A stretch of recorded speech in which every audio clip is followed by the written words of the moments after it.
ఇగో media కథనాల్లో ఎన్ని వాస్తవాలు ఉంటాయంటే ఇగో క్లాసిక్ ఎగ్జాంపుల్.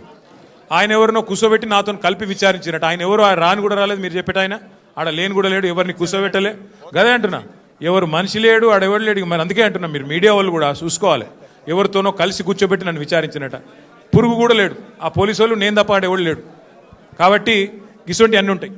ఇప్పుడు టీవీలో వచ్చింది ఏంటంటే, ఫస్ట్ మాజీ డీసీపీ రాధాకృష్ణతో కూర్చోబెట్టి ఆ 2 ఫోటోలు మీది ఆయనది పక్కన పక్కన పెట్టి అదొకటి పెట్టారు.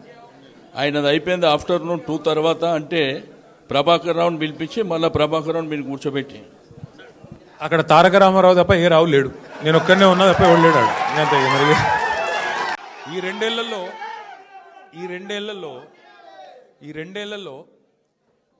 తీవ్రంగా, ఈ 2 ఏళ్లే కాదు, దాదాపు గత 7-8 ఏళ్లుగా తీవ్రమైన క్యారెక్టర్ అసాసినేషన్ ఎఫర్ట్ నా మీద, వ్యక్తిత్వ హననం. అంటే ఒక కుక్కను చంపే ముందు పిచ్చి కుక్కను ముద్రేయాలని ప్రయత్నం చేస్తారు కదా. నేనేదో డ్రగ్స్ తీసుకుంటానని, నాకేదో హీరోయిన్లతో సంబంధాలు ఉన్నాయని, లేని దిక్కుమాలిన వార్తలు రాసి నన్ను క్షోభకు గురి చేయడమే కాకుండా నా కుటుంబ సభ్యుల్ని, నా పిల్లల్ని, నా వాళ్ళు అనుకునే వాళ్ళందరినీ విపరీతమైన క్షోభకు గురి చేశారు. అయినా కూడా ఎన్నడూ బాధపడలేదు, బయటకు వచ్చి వేరే వాళ్ళలాగా దొంగ ఏడుపులు ఎడవలేదు.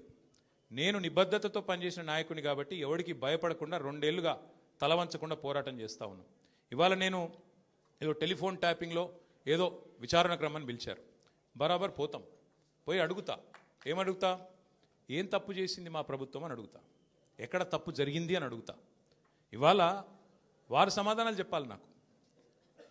గత 2 ఏళ్లుగా ఈ ఫోన్ ట్యాపింగ్ పేరిట ఒక డైలీ సీరియల్ మాదిరిగా, అంతులేని కథ మాదిరిగా లీకుల రూపంలో ఏదైతే మా వ్యక్తిత్వ హననం జరుగుతుందో దానికి బాధ్యులు ఎవరు అని అడుగుతా. ఎవరో హీరోయిన్ల ఫోన్లు ట్యాప్ అయినాయని మీరే ఒక 2 నెలలు నడిపిస్తారు డ్రామా.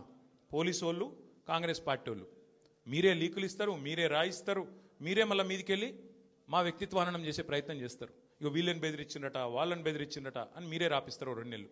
మళ్ళీ 3వ నెలలో మీరే రాపిస్తారు. ఏ హీరోయిన్ల ఫోన్ ట్యాప్ కాలేదు, ఎవరిది కాలేదు, అంతా బోగస్, ఇన్ని రోజులు మేము చెప్పిందంతా తూచ్ అని చెప్పి మళ్ళీ మీరే రాయిస్తారు. మరి నా పరువుకి, నా ప్రతిష్టకు కలిగిన నష్టానికి ఎవడు బాధ్యుడు? రేవంత్ రెడ్డి బాధ్యుడా? ఈ లీకులు ఇచ్చిన పోలీసు వాళ్ళు బాధ్యులా? రాసిన మీడియా వాళ్ళు బాధ్యులా? నేను అడుగుతా. అట్లా ఇంకో మాట కూడా నేను అడుగుతా. ఈరోజు ఇవాళ మీరు ఏ అధికారి అయినా, ఈ రాష్ట్రంలో పోలీస్ అధికారి ఈరోజు రాష్ట్రంలో ఫోన్లు ట్యాప్ జరగడం లేదు అని చెప్తాడా? ముందుకొచ్చి మీ కెమెరా ముందుకొచ్చి చెప్పే ఒక్క పోలీసుడు ఉన్నాడా? డీజీపీ శివధర్ రెడ్డి ముందుకు వస్తాడా? ఐజీ ఇంటెలిజెన్స్ ముందుకు వస్తాడా? కమిషనర్ సజ్జరాన్ ముందుకు వస్తాడా? వాళ్ళకి తెలుసు, పోలీసు వాళ్ళకు, భారతదేశంలో స్వాతంత్రం వచ్చిన తర్వాత ఆనాటి నుంచి ఈనాటి వరకు, నెహ్రూ గారి టైం నుంచి ఈరోజు మోడీ గారి టైం దాకా గూఢాచారి వ్యవస్థలు ఎప్పటికప్పుడు పనిచేస్తూనే ఉంటాయి. గూఢాచారి వ్యవస్థ ఎందుకు పనిచేస్తుంది? పోలీస్ నిఘా వ్యవస్థ ఎందుకు పనిచేస్తుంది? ఎవరన్నా ప్రభుత్వాలను అస్థిరపరిచే కుట్ర చేసినా, దేశంలో శాంతి భద్రతల సమస్య తలెత్తే విధంగా వ్యవహారం చేసినా, లా అండ్ ఆర్డర్ ఇష్యూ వచ్చే విధంగా ఏమైనా అపభ్రష్టపు పనులు చేసినా వాటిని నిరోధించడానికి డెఫినెట్గా పోలీస్ వ్యవస్థ తన పని తాను చేసుకుంటూ పోతుంది.